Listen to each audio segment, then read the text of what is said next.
বাংলাদেশের জঙ্গিরা যে ভাষায় কথা বলছেন পশ্চিমবঙ্গের শাসক দলের মন্ত্রীরা একই ভাষায় কথা বলছেন। জঙ্গি এখানে থাকবে না তো কোথায় থাকবে? সিপিএমের জমানায় এটা সেফ প্যাসেজ ছিল, এখন সেফ হোম হয়ে গেছে। ব্লক ভোটের স্বার্থে তারা এমন এমন মানুষকে এখানে আশ্রয় দিয়েছেন এবং যেভাবে অনুপ্রবেশকে মদত দিয়েছে, তাদের ভোটার লিস্টে নাম তুলে দিয়েছে, তাদের আইডেন্টিটি তৈরি করে দিয়েছে এবং যেভাবে খারেজি মাদ্রাসা বেড়ে চলেছে, সরকারের কোনো মনিটরিং নেই, তার কারণে এইসব হচ্ছে। পশ্চিমবঙ্গে চিরকালই ছিল, সারা দেশেও হয়, এরকম নয় যে পশ্চিমবঙ্গে হয় অন্য কোনো জায়গায় হয় না। ভুয়ো জিনিসপত্র তো চলছে, এটা অপরাধ চলছে। কিন্তু অপরাধ প্রবণতা এই মুহূর্তে যা আসছে তাতে পশ্চিমবঙ্গ বেশি।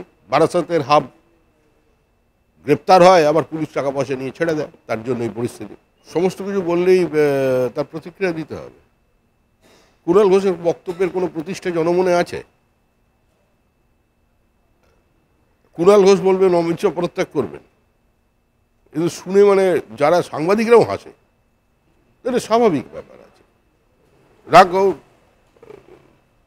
পুলিশ তার কথা শোনেনি, কারণ পুলিশ আর তৃণমূল তো এক, তৃণমূলই পুলিশ, পুলিশই তৃণমূল।